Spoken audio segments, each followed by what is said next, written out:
What's up? Welcome back to the channel. It's been a couple weeks since I posted a video, and I was actually working on my CRV in the last video. Still working on the CRV. Just been stupid busy at the shop. I've had a lot of customers come through, and those take precedence because that's where I'm making my money. I don't really make money off of YouTube too much, so I did devote a little bit of time today to working on the CRV just for my mental health. Sometimes you just have to do that for yourself, right? So I got the heat exchanger mounted up here, and I had originally cut this bar up here because I was going to mount it up higher, and I actually had it up higher, but I didn't like how it sat. And this bar is not in the best condition to begin with on mine because it was bent in over here. You can kind of see it's bent in to where this side's kind of out. That side, you see it goes in. All right. This thing had been terribly taken care of before I got it, and it had been wrecked and stuff, and I've pulled up most of this out over time. But anyway, I got the heat exchanger mounted up here. I'm still going to do some little pieces from this bracket down to here. You see I've got that nutsert in there to make it to where it's basically triangulated, just to make it a little bit stronger. But I mean, this is pretty sturdy here, and you can see I've got a nutsert here as well that I can weld up a bracket to this other bracket. But as overall, I don't think it's going to go anywhere there. I think it'll be just fine.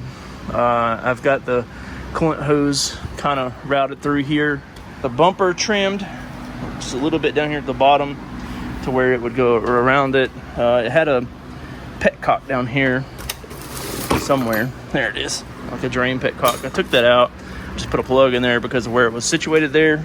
It was hitting the bumper right down in here. You can kind of see where it was clean, so put a plug in that, just one I had here. And then I've kind of been messing around up here. I've been doing some work, you know. I wired in my intercooler pump over here, so it had the intercooler pump, and I wired it into my aux beam switch panel, which is in here.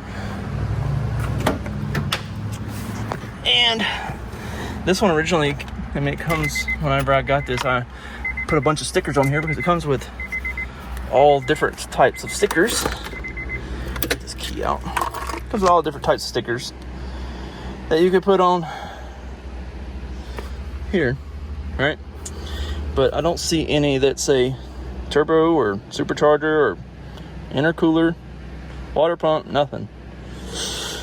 So I put a fish box. So that the fish box one works the intercooler, and it's actually wired in now. So if you hit that, the pump kicks on. You may be able to hear it. Yeah. So the way this works is it's going to pull hot air or hot water from the cooler. It's going to pull it through the pump, push it through the heat exchanger, and then once it goes through the heat exchanger, it'll come back up through this, and it'll push it straight into the intercooler. So it'll be the coolest water coming into the intercooler. And then just make the cycle again. I've got this little filler that I've got to put between here and down there. So this will be where I'll fill it up, the system. So I've got to come up somewhere to mount this jewel. I'm not sure where yet, but we shall mount it somewhere. Maybe just short hose right off of the intercooler. I don't know. We'll figure it out. But that's got to go on there to fill it. And I got my, I don't think I filmed this in the last video, but I got my inline air filter. So it's an inline air. It's like a coned filter inside of this. So now my snorkel is once again functional. So the snorkeled air comes from the snorkel right here, around, down, through here. It'll go through an air filter and straight into the turbo. So no hot air going into the turbo. So that's pretty cool. I like that. And additionally, I got a new exhaust flange for the turbo, and it also came with a piece of pipe. It's just 2.5. I'm not going crazy, but it's got to go kind of like this. Okay, and that makes it where I can get all the bolts in. And then may cut it at a little bit of an angle, so that and then I got a couple bends left over from where I originally did my exhaust. And this is the piece that came off of the manifold that I had made. So I may be able to cut this and just come straight off that into this, and then made it for the rest of my exhaust. So getting really close. I was sitting at home last night and I was like, man, I really need to hurry up and get the ball rolling on this CRV and get it done, because I'm trying to go to Classic Hondas on the Dragon for the 3rd year in a row in this thing. And that's like the 2nd week of October. And here we are the 1st weekend of September and it's not done. I gotta send it down to have the intercooler pipes done and then have to get it tuned. It's like, man, I am in a time crunch that I was unaware of. So, like I said, I took a little mental health break today and worked on my own stuff. Felt good. So again, I'm really not shooting for crazy power with this thing. I did this more of just something to play with. It's going to be a lot more peppy than it was before, and I think it's going to be great. I mean, we've got the turbo pretty much mounted up on there. This is Friday, and I'm planning to take it to Fab on Monday. Have the intercooler pipes done, so he's got to make a mount for this too, to where it'll mount up kind of like this, and then the one pipe's just going to go from there to there, and another one be from there to there. So little boost lag. Should be pretty fun. I got the fill port installed earlier for the coolant to go in the air to water intercooler setup there. Kind of disappointed with myself because this thing here, the filler, did have a flange on here to mount bolts, and my dumb self broke it off by mistake. I made this fancy little bracket to where it would actually mount on here and kind of tucked in nicely to it and be over here out of the way, and I just slipped. I was trying to bend the bracket just a little bit and I hit the thing and broke it. I was like, well, shit.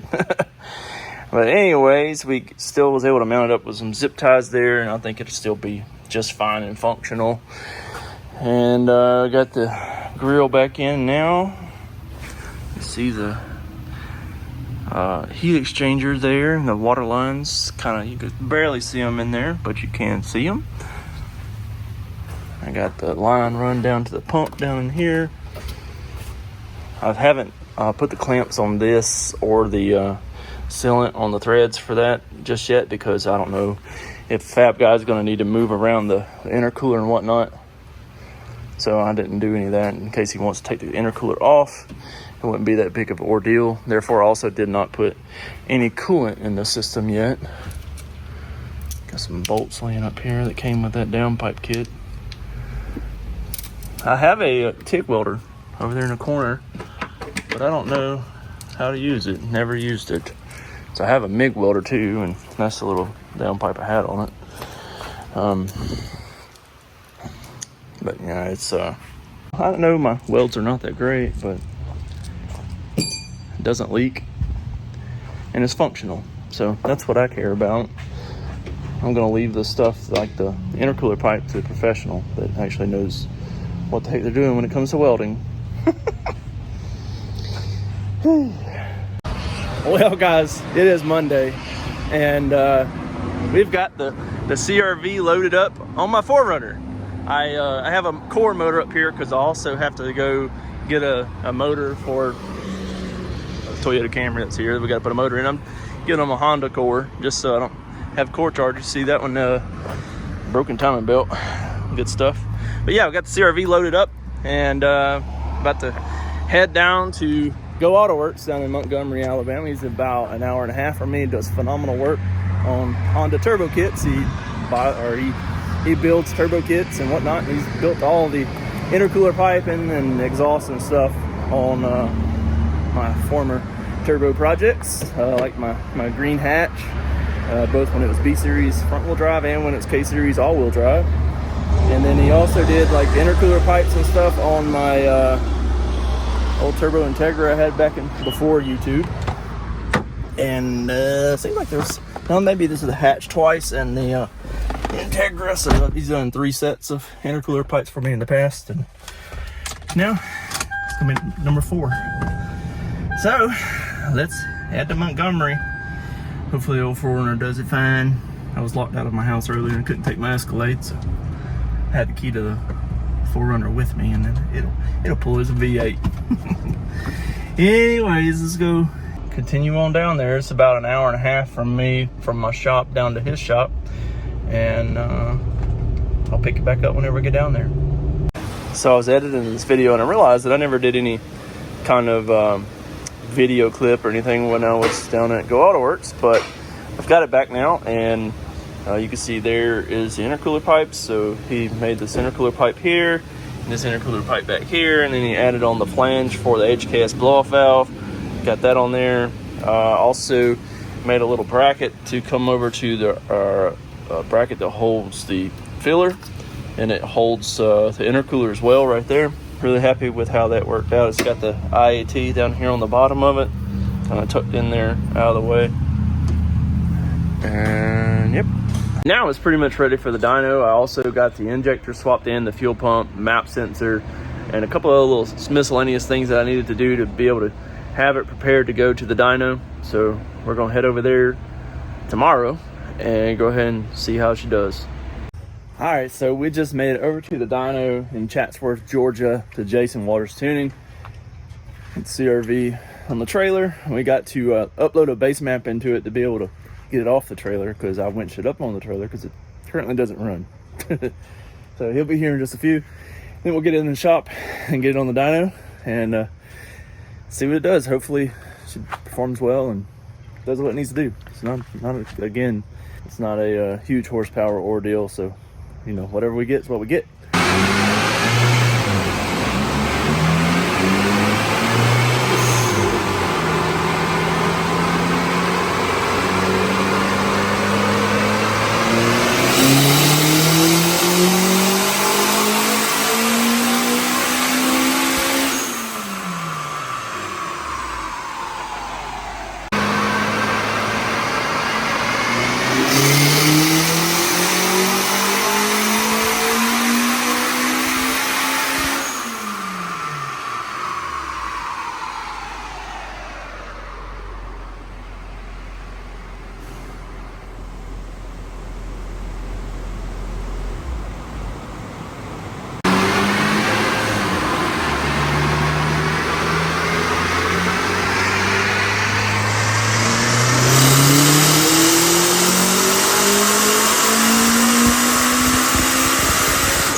Well, we're back at the shop now. It's the next day.